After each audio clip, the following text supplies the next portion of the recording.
Fils et du Saint-Esprit, la paix soit avec vous.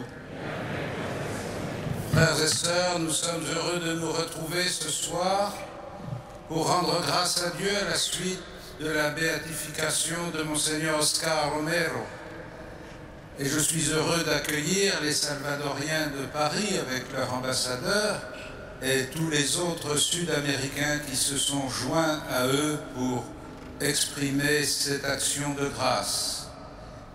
Que cette célébration trouve place le jour de la fête du Saint-Sacrement est un signe providentiel puisque, comme vous le savez, c'est au cours d'une Eucharistie qu'il célébrait qu'au mois de mars 1980, Monseigneur Oscar Romero a été exécuté et qu'il a donné sa vie par fidélité au Christ. Nous nous préparons à célébrer cette Eucharistie en reconnaissant que nous sommes pécheurs.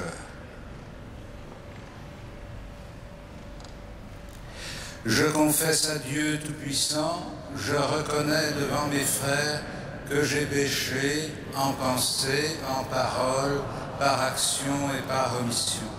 Oui, j'ai vraiment péché, c'est pourquoi je supplie la Vierge Marie, les anges et tous les saints, et vous aussi, mes frères, de prier pour moi le Seigneur notre Dieu, et que Dieu Tout-Puissant nous fasse miséricorde, qu'il nous pardonne nos péchés et nous conduise à la vie éternelle.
Gloria in excelsis Deo.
Prions le Seigneur.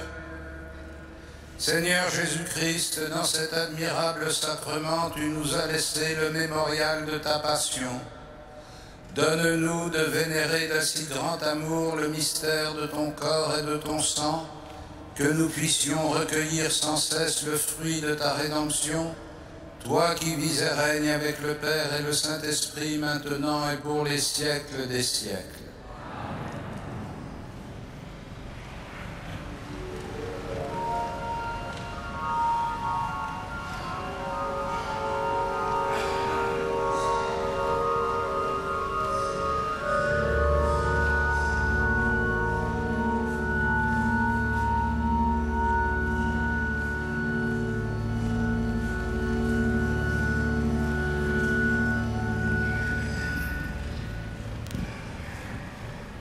Lecture du livre de l'Exode.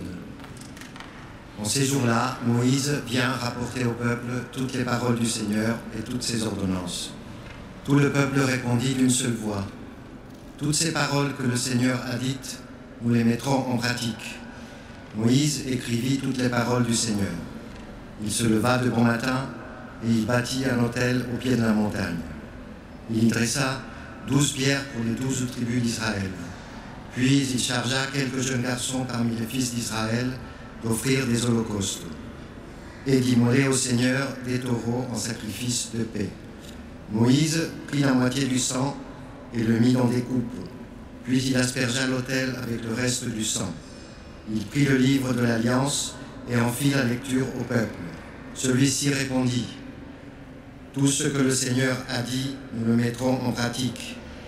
Nous y obéirons. » Moïse prit le sang, en aspergea le peuple et dit : « Voici le sang de l'Alliance, que, sur la base de toutes ces paroles, le Seigneur a conclu avec vous. » Parole du Seigneur.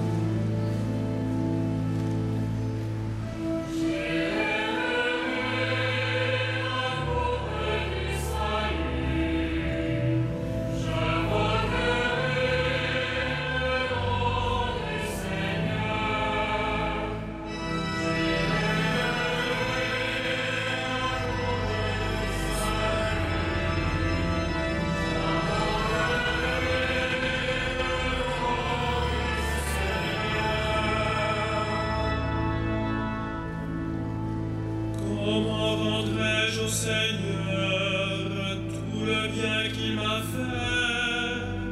J'élèverai la courbe du salut, j'invoquerai le nom du Seigneur. J'élèverai la courbe du salut,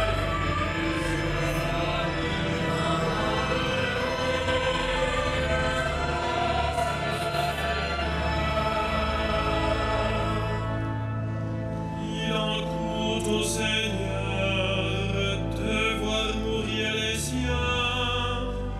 Ne suis-je pas, Seigneur, ton serviteur, moi dont tu brisas les chaînes?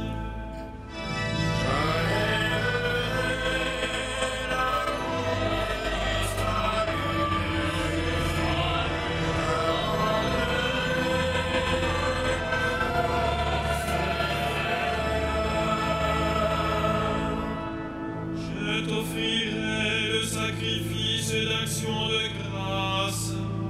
J'invoquerai le nom du Seigneur.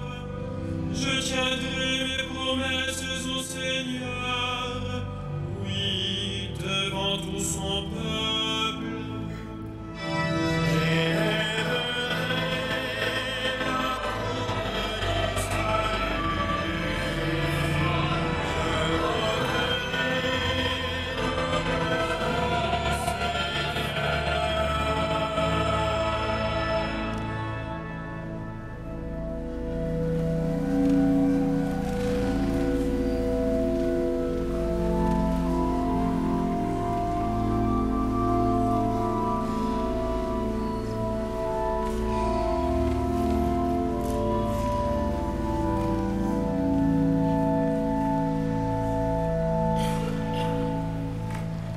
Lecture de la lettre aux Hébreux.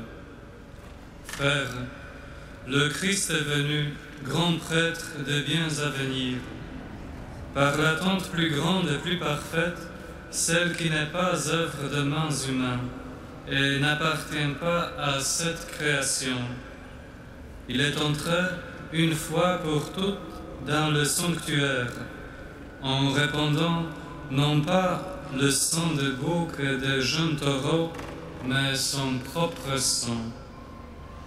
De cette manière, il a obtenu une libération définitive. S'il est vrai qu'une simple aspersion avec le sang de bouc et de taureau et de la cendre de génisse sanctifie ceux qui sont souillés, leur rendant la pureté de la chair, le sang du Christ fait bien davantage, car le Christ, poussé par l'Esprit éternel, s'est offert lui-même à Dieu, comme une victime sans défaut. Son sang purifiera donc notre conscience des actes qui mènent à la mort, pour que nous puissions rendre un culte au Dieu vivant. Voilà pourquoi il est le médiateur d'une alliance nouvelle, d'un testament nouveau. Puisque sa mort a permis le rachat des transgressions commises sous le premier testament, ceux qui sont appelés peuvent recevoir l'héritage éternel jadis promis. Parole du Seigneur.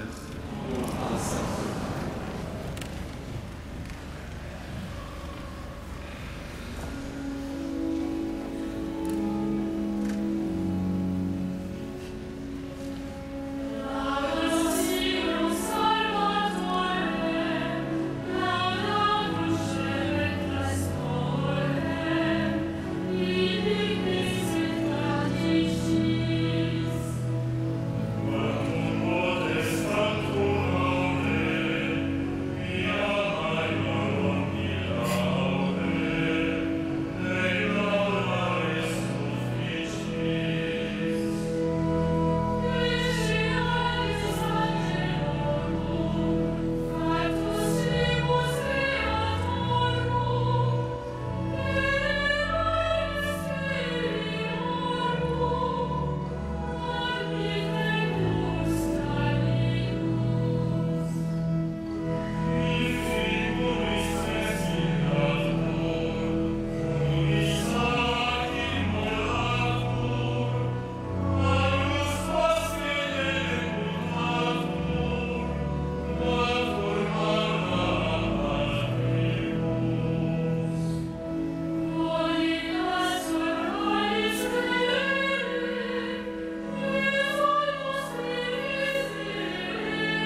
Le Seigneur soit avec vous.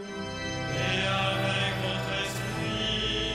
Évangile de Jésus-Christ selon saint Marc. Gloire à toi, Seigneur.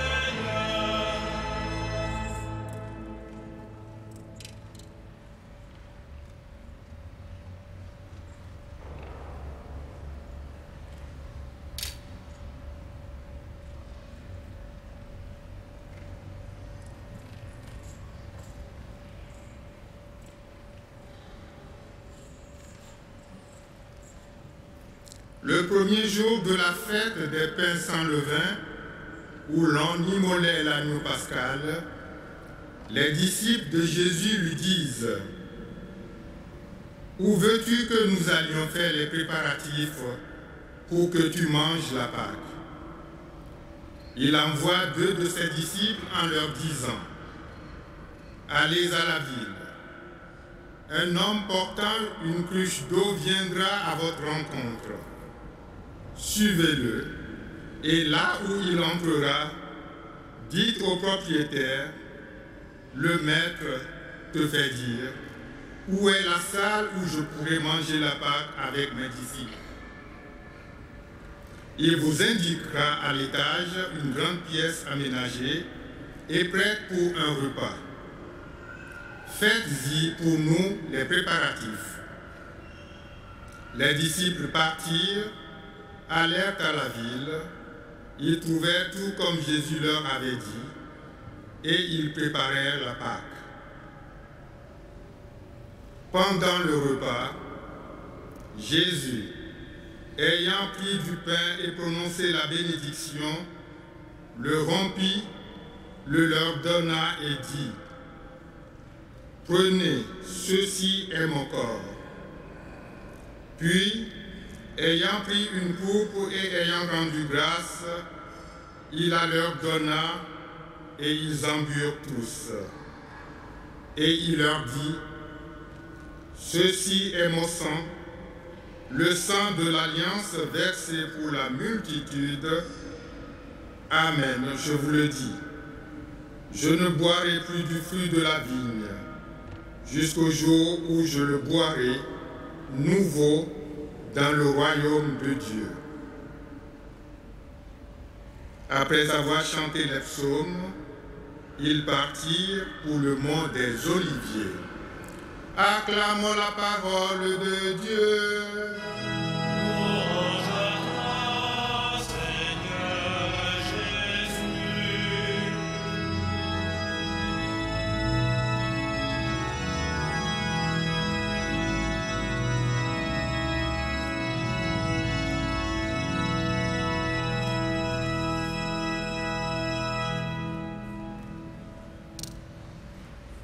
Frères et sœurs, le récit que nous donne le livre de l'Exode, de l'alliance conclue entre Dieu et son peuple élu Israël, nous aide à comprendre un peu mieux le chemin par lequel Dieu a conduit l'humanité vers la communion plénière avec lui. En effet, cette première alliance dont Moïse est l'instigateur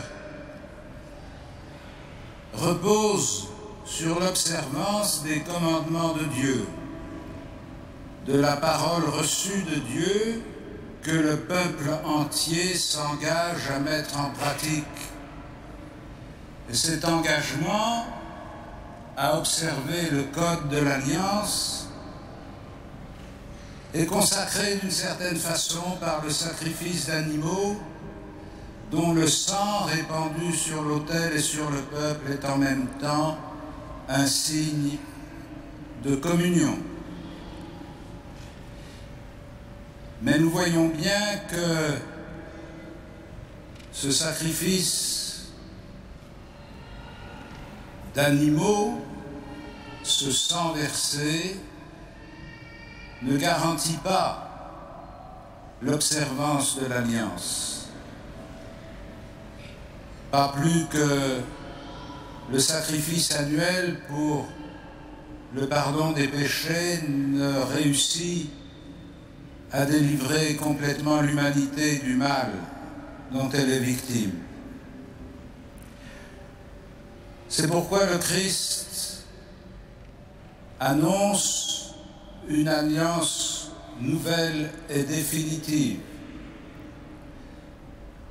Elle est nouvelle et définitive, non pas parce que les partenaires en seraient changés, mais parce que le déroulement et l'accomplissement en est changé. Il ne s'agit plus simplement d'avoir d'un côté la loi de Dieu à laquelle on s'efforce d'obéir du mieux possible ou du moins mal possible, et d'un autre côté des sacrifices qui rappellent l'engagement initial ou qui visent à effacer les manquements au commandement. Dans la personne de Jésus, l'obéissance totale à la volonté de Dieu, et donc l'accomplissement parfait des commandements, et l'offrande de sa vie, par son corps livré, par son sang versé, sont une seule et même démarche. Il ne peut plus y avoir d'obéissance morale à la loi sans que la liberté tout entière soit engagée et que la vie elle-même soit offerte. C'est pourquoi la célébration eucharistique par laquelle nous mettons en œuvre le commandement du Seigneur de faire cela en mémoire de lui, unit dans une même action l'écoute de la parole de Dieu, son accueil, son intelligence le plus possible, ce que nous sommes en train de faire en ce moment, et le sacrifice par lequel le Christ offre à Dieu sa vie pour le salut du monde. Ce ne sont pas deux actions disjointes, car c'est la même obéissance à la parole de Dieu qui façonne le cœur du Fils unique, et c'est l'offrande de sa vie qui ouvre pour nous la possibilité de le suivre. Ainsi, dans un même acte sacramentel, nous unissons l'accueil et l'obéissance au code de l'Alliance et l'invitation à faire l'offrande de notre vie. Si bien que quand nous participons à l'Eucharistie, nous sommes engagés indissociablement dans la détermination à entendre les commandements de Dieu et à les mettre en pratique, et la résolution de laisser cette parole de Dieu transformer notre vie, l'ouvrir à l'amour de nos frères, jusqu'à ce que nous soyons appelés d'une façon ou d'une autre à donner notre vie pour nos frères. L'exemple de Monseigneur Oscar Romero est une bonne illustration de cette unique dimension de la vie eucharistique de l'Église,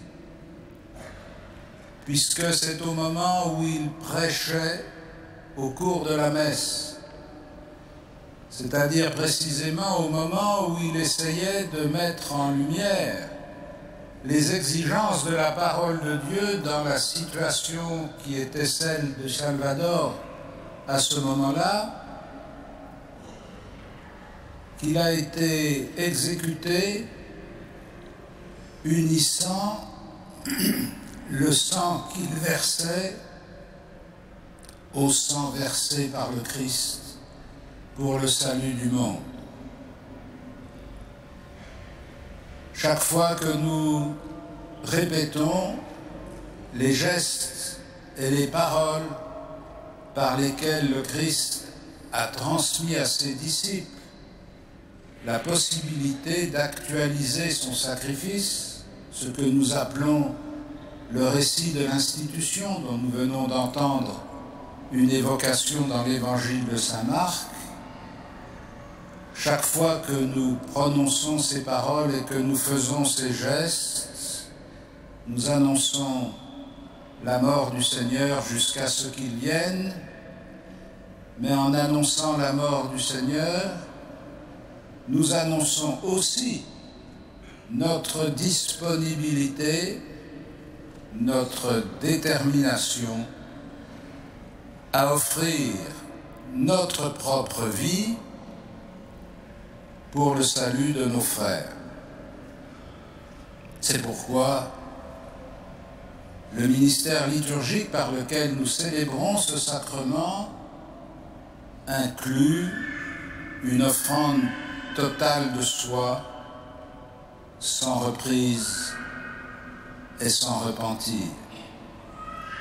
C'est pourquoi aussi l'Église, chaque fois qu'elle célèbre l'Eucharistie, garantit par la parole de Jésus lui-même et par la puissance de l'Esprit, l'Église sait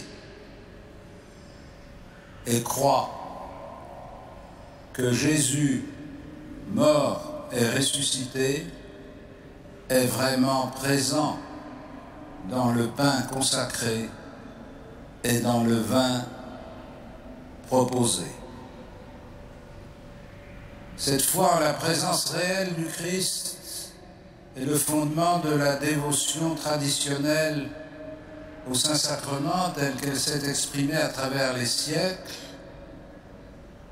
non pas seulement comme l'objet d'une vénération et d'une adoration, mais comme un acte de communion par lequel notre intention, notre désir et nos efforts pour mettre en œuvre les commandements de Dieu dans la fidélité à l'Alliance s'expriment à travers notre participation. Si bien que quand nous venons célébrer l'Eucharistie, nous n'abandonnons pas à la porte de l'Église la vie qui est la nôtre, nous l'introduisons dans l'offrande de Jésus, et quand nous repartons forts de la présence du Christ dans nos cœurs, nous partons pour mettre en pratique la parole de Dieu à travers tous les domaines de notre existence. Frères et sœurs, en ce jour de la fête du Saint-Sacrement, c'est une joie particulière de faire mémoire du bienheureux Oscar Romero, du témoignage qu'il a rendu à l'Eucharistie par la vigueur de sa parole quand il s'adressait aux fidèles de son Église et plus largement à ses compatriotes, comme à la fermeté de son sacrifice, alors qu'il savait que les positions qu'il avait prises, l'engagement qui avait été le sien, provoquaient et provoquerait le sacrifice final.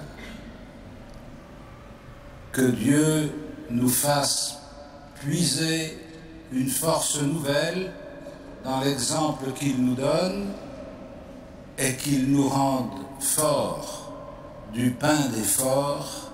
Amen.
Credo in unum Deum. Padre omnipotente, factor in cieli et terre, visibilium omnium, et invisibilium.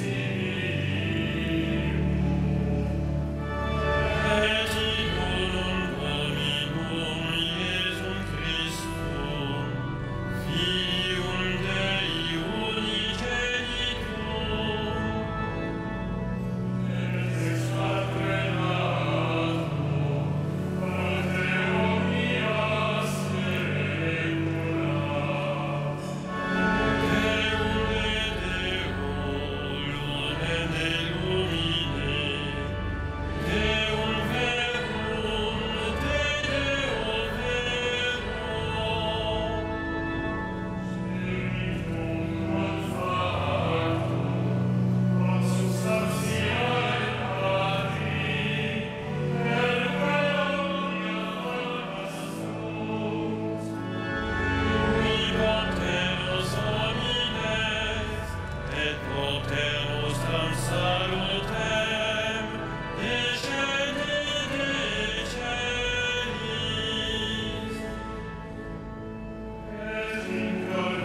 escuelo. Oscar Romero, tu voz, fidelidad de la razón. Tu gran labor de defender el derecho de vivir como digno ser humano puede ser. Oscar Romero, Monseñor, voz de los pobres, voz de Dios, oh mártir de los que no tienen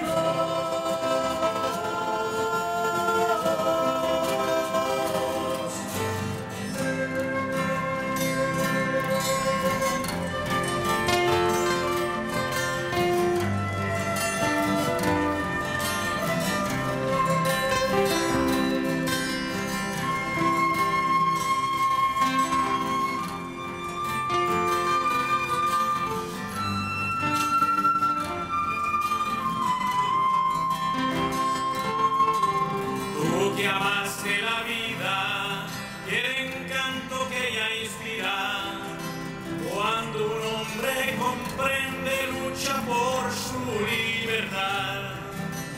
Las parodias de humanos quisieron callar su voz.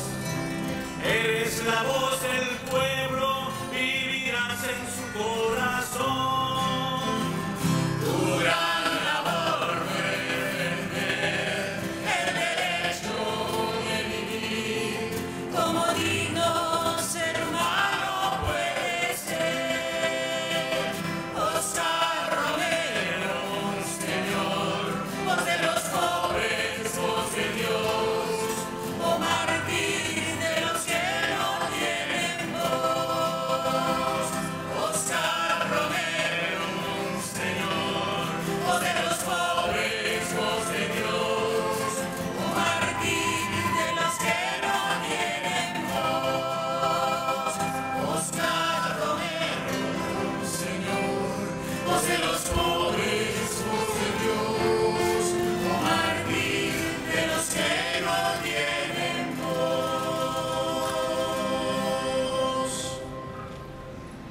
Prions ensemble au moment d'offrir le sacrifice de toute l'Église.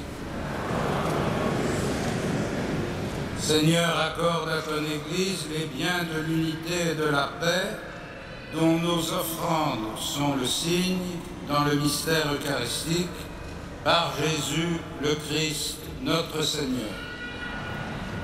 Le Seigneur soit avec vous. Élevons notre cœur. Rendons grâce au Seigneur notre Dieu.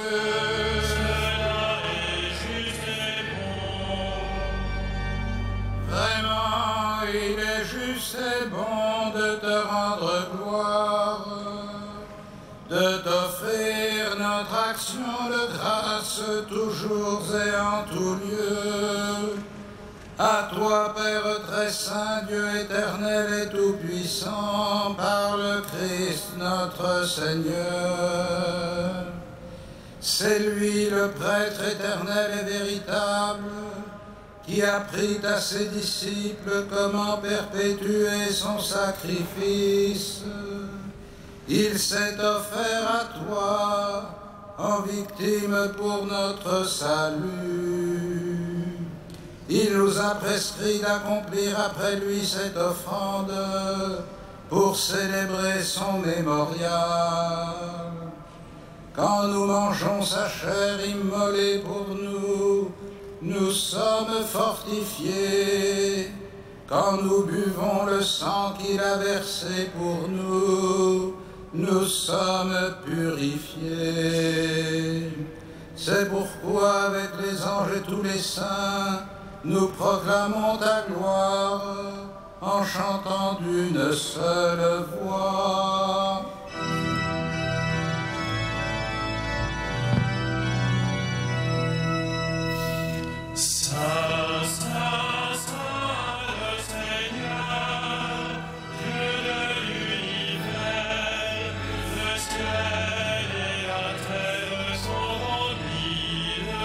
Gloire. Tu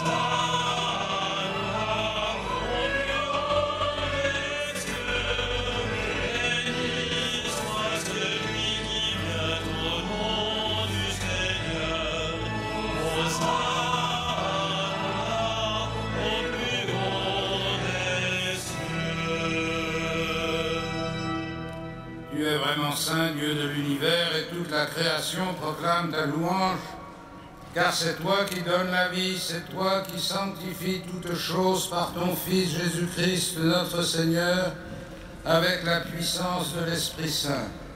Et tu ne cesses de rassembler ton peuple, afin qu'il te présente partout dans le monde une offrande pure. C'est pourquoi nous voici rassemblés devant toi, et dans la communion de toute l'Église, en ce premier jour de la semaine, nous célébrons le jour où le Christ est ressuscité d'entre les morts.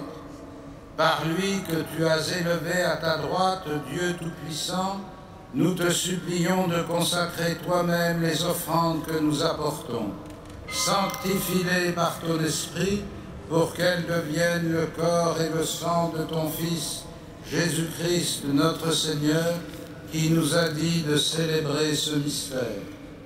La nuit même où il fut livré, il prit le pain, en te rendant grâce, il le bénit, il le rompit et le donna à ses disciples en disant « Prenez et mangez-en tous, ceci est mon corps livré pour vous. »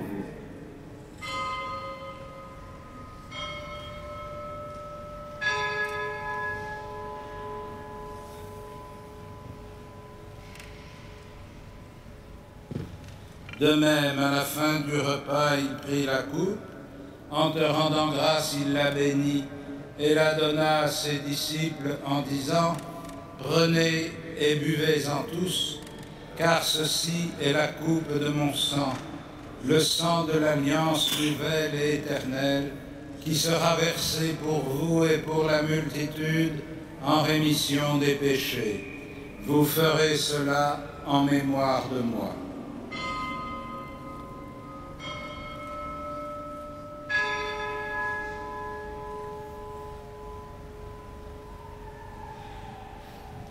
Il est grand le mystère de la foi. Nous proclamons ta mort, Seigneur Jésus. Nous célébrons ta résurrection. Nous attendons ta venue dans la gloire.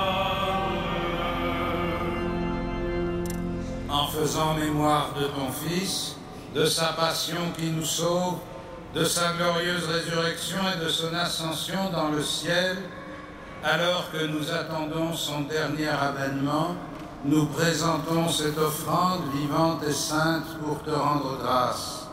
Regarde, Seigneur, le sacrifice de ton Église et daigne y reconnaître celui de ton Fils qui nous a rétablis dans ton alliance, quand nous serons nourris de son corps et de son sang et remplis de l'Esprit Saint.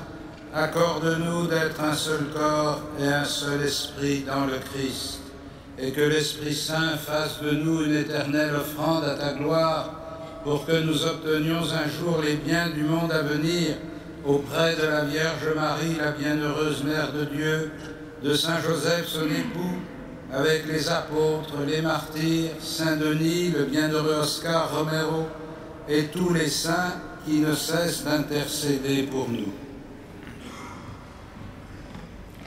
Et maintenant, nous te supplions, Seigneur, par le sacrifice que nous réconcilies avec toi, étends au monde entier le salut et la paix. Affermis la foi et la charité de ton Église au long de son chemin sur la terre. Veille sur ton serviteur le pape François, notre évêque André, l'ensemble des évêques, les prêtres, les diacres et tout le peuple des rachetés. Écoute les prières de ta famille assemblée devant toi et ramène à toi, Père, très aimant, tous tes enfants dispersés.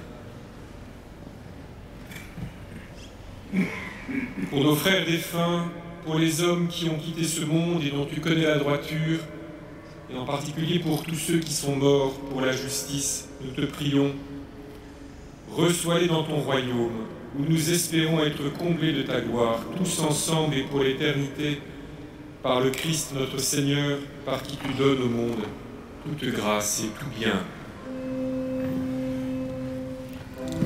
Par lui, avec lui et en lui.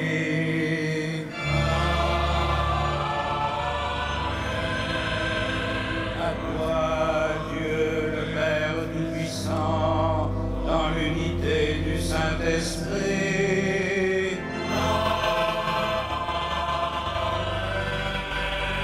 Tout honneur et toute gloire pour les siècles des siècles.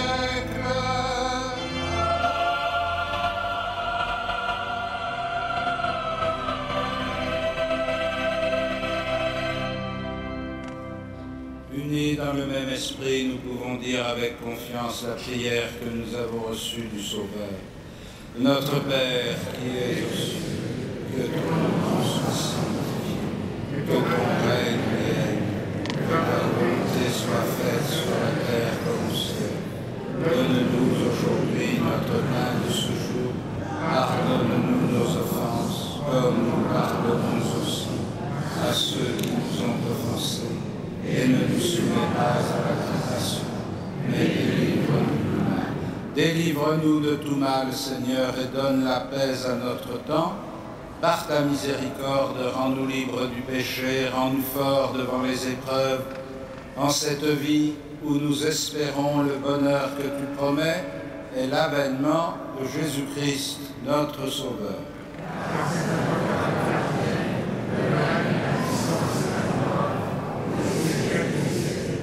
Seigneur Jésus-Christ, tu as dit à tes apôtres, je vous laisse la paix, je vous donne ma paix.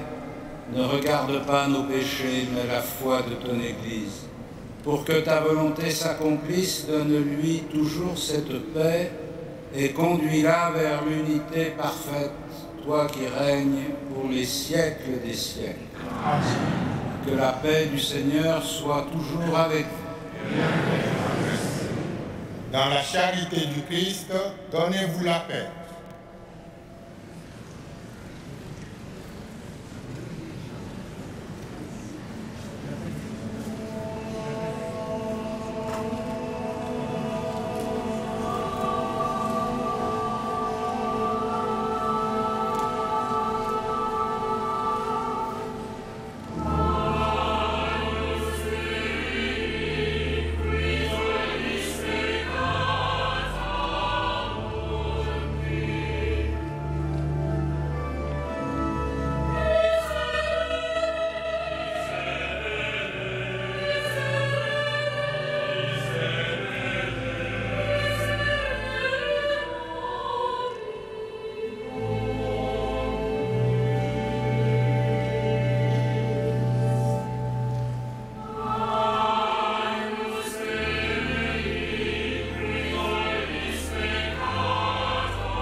Heureux les invités au festin des noces de l'agneau.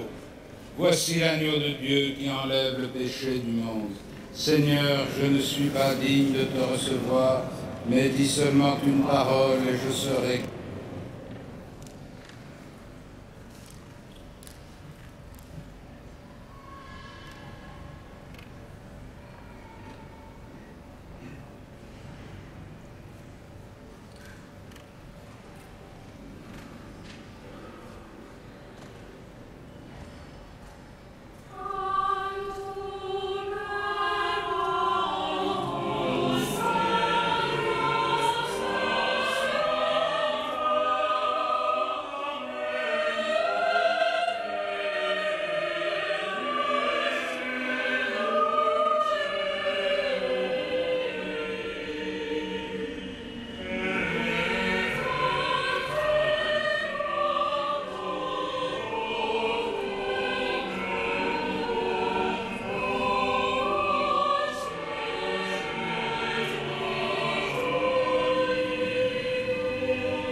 frères et sœurs, bien-aimés, quelques informations pour ces temps que nous vivons.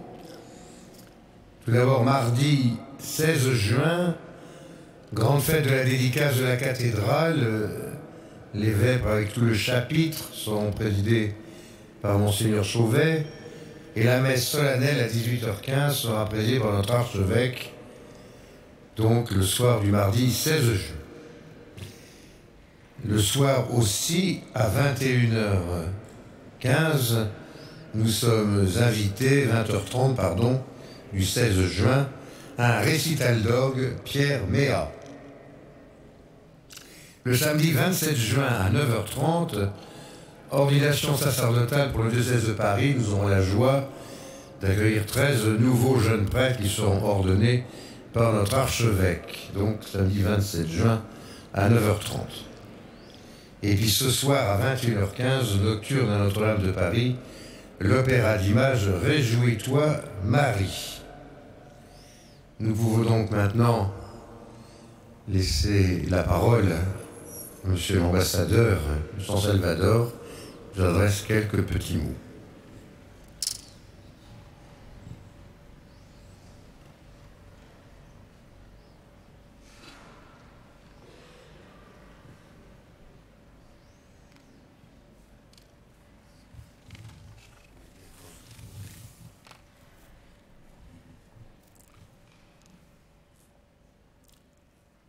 Son Éminence Cardinal André 23, merci pour cette messe solennelle d'action de grâce pour la béatification de Monseigneur Oscar Arnulfo Romero.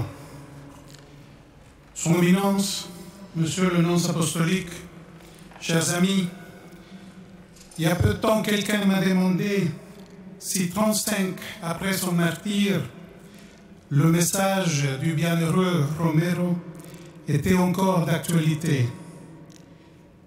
Je lui ai répondu que oui, plus que jamais, dans un monde qui se trouve avec une profonde crise des valeurs. Permettez-moi, Éminence, Monsieur le nonce apostolique, chers amis, de rappeler quelques-unes des valeurs du bienheureux Oscar Romero. La vie. Personne ne peut prendre la vie d'une autre personne. Il l'a dit, il l'a répété, et cela lui a coûté la vie. La dignité de tous les êtres humains, vivre avec dignité, et cela l'a rapproché des plus pauvres, de ceux qui n'ont pas de voix, de ceux qui ne participent pas dans la société parce qu'ils sont marginalisés. Il voulait améliorer leurs conditions pour qu'ils puissent vivre avec la dignité qui leur correspond. La vérité, dire les choses telles qu'elles sont. Et ce qu'il disait à propos d'El Salvador n'était pas de l'imagination, il parlait de la réalité. Le manque de justice, la violence, la pauvreté extrême, le manque de démocratie et de liberté. Il comprenait et il vivait la réalité du pays. Il ne voulait pas l'ignorer et il ne voulait pas parler d'un pays imaginaire. La justice. Il demandait la justice là où elle n'existait pas, là où régnait l'injustice, là où il y avait des arrestations et des exécutions sommaires et arbitraires, là où il y avait des disparus et des torturés, de là où beaucoup ont dû fuir pour sauvegarder leur vie. Il disait que le chrétien doit être comme le Christ, prêt à faire face à Ponce Pilate, à Hérode, aux persécuteurs. Et il a créé au sein de l'archevêché un bureau d'appui juridique aux victimes et aux familles des victimes des violations des droits de l'homme. La solidarité réelle et engagée, avec une conscience des obligations envers les autres, car on ne peut pas vivre en ignorant la situation des autres.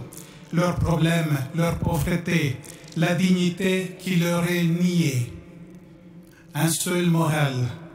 Il insistait sur l'importance de la cohérence entre la parole et les faits. Il n'a pas voulu que son prêche soit rhétorique. L'humilité. Il a toujours vécu de manière très modeste. Il n'a pas profité des privilèges qu'il aurait pu avoir du fait de son poste. Il a vécu dans une petite chambre de l'hôpital de la Divine Providence. Et c'est dans la paroisse de cet hôpital qu'il a été assassiné. Pour moi, le message du bienheureux est très clair. C'est le message du Christ, les valeurs du Christ, la doctrine sociale de l'Église du Christ. Pour le bienheureux, la victoire qui triomphe est celle de la foi, la victoire du Christ qui n'est pas venu pour être servi, mais pour servir. Le martyre du bienheureux Romero a eu lieu à un moment de rupture de la société salvadorienne et sa béatification nous motive à continuer le processus de réconciliation engagé avec les accords de paix en 1992, à continuer la construction de la paix et à continuer à nous rassembler en tant que société et en tant que pays. Son Éminence, Monsieur le Nonce apostolique, chers amis, merci beaucoup.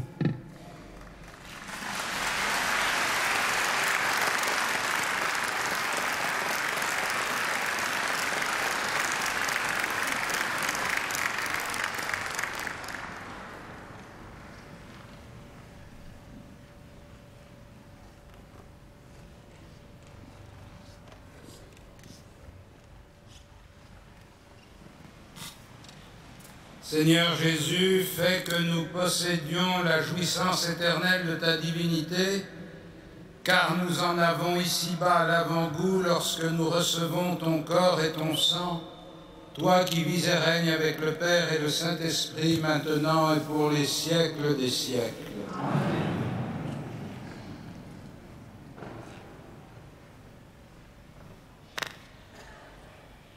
Le Seigneur soit avec vous. Que Dieu Tout-Puissant vous bénisse, le Père, le Fils et le Saint-Esprit. Allez dans